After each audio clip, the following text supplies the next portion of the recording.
I just wanted to kind of talk at you for a minute. So this might be a rambly video. It might be kind of crazy, but this is just what's been on my mind. So, I have adopted a new phrase: love what you do what you love.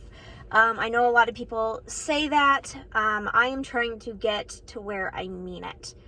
I have had a battle with career choice for the last, I don't know, years, really. I was a preschool teacher for the majority of my life. It was a big chunk of my life. It's what I did.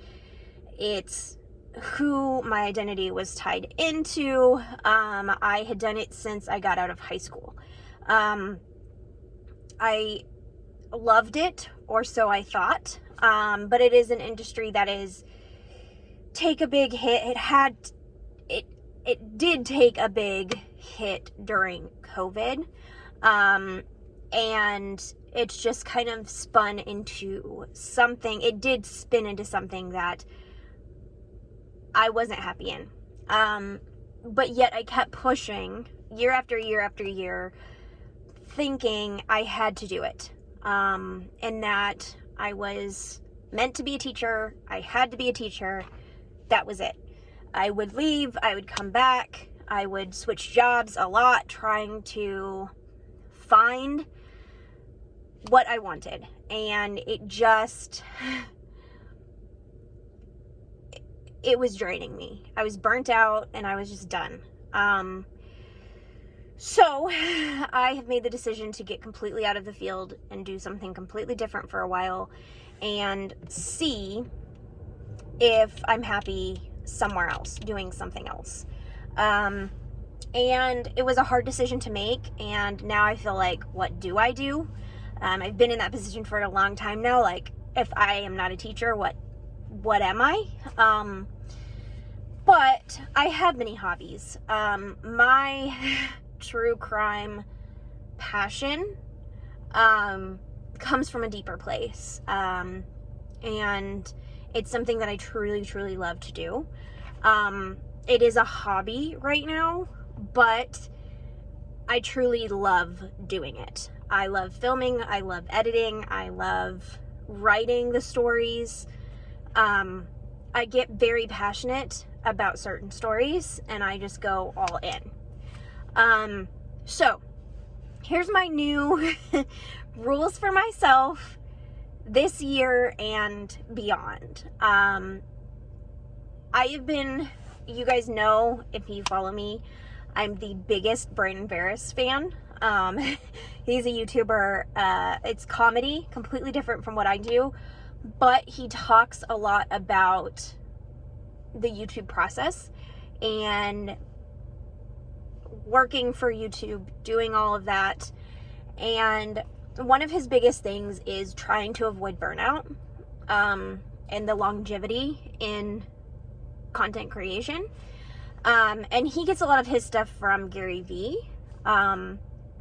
But regardless, he says, if you're not in the mood to do something, don't do it. Follow your passions and what you feel like doing that day, what you want to do that day. So I'm going to try to adopt that. I am not going to do a story unless I'm 100% passionate about getting it out. Which means that it'll probably be a lot of stories that aren't told as much, local stories.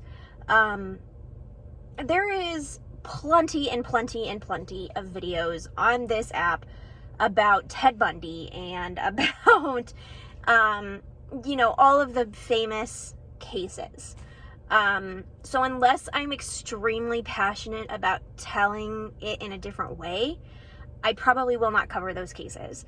I want to cover something that I am passionate about. Either I find it super interesting, it needs to be told, there's something behind it that needs to be talked about more. And I have done this, like, obviously a lot of my cases I really passionate about, but I am taking that 100% this year with this channel, 100%. So if you see a video on my channel, it's because I am passionate about that case, about that content, and I'm putting 100% into it. My last video, Carol Jenkins, like the last case that I covered, I put 100% in to that video, to the research of what I could find, down to the editing, down to making it a little bit more cohesive. So that is the content that I want to put out. I am proud of that video. Some of the others that I have done, I'm like, but I am proud of that video, and I am wanting to do more content like that I am proud of. I'm not just going to put it out to put it out. But along with that, what he says is get the content out of your head. And so a lot of what I might talk about in vlogs or discussions or something like that is going to be stuff that I'm thinking about, like this video.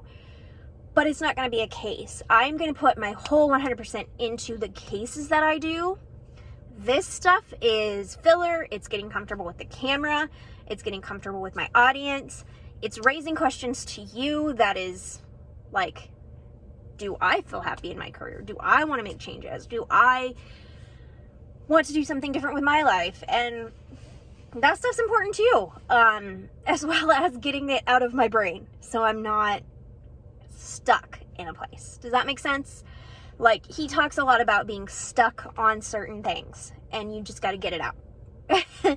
And so that's why there's a lot more of like vlogging and discussion things on my channel lately. So there's going to be a little bit of that filtered in as well. But I want to grow this channel because I feel passionate about it, and I am just excited for what things are going to bring. I have been throwing around a lot of ideas. I am going to get a different like regular job, and that doesn't take as much of my brain. And then fill that time with things that I am passionate about and that I want to put out into the world, because that's why I'm here, right? I have been playing with a lot of ideas. I think right now a lot of my goals is in the very far future. I would love to be a documentary filmmaker. I would love to tell stories, not only true crime, but just stories of people and how we're all different. That's the dream. I have thought about maybe like writing a true crime book. I would love to do that. So things are in the works. Things are happening behind scenes. But I wanted to tell you about just some of the things that I've been thinking. I want to love what I do and do what I love. So there's going to be a lot more of me in this channel, and I hope you guys like it. But I'm still going to bring you the hard-hitting good cases, because that is what I'm passionate about. So like I said, there's things in the works. I'm recording this week, hopefully. Fingers crossed. So I will see you guys soon, and remember to do what you love and love what you do. I will see you soon.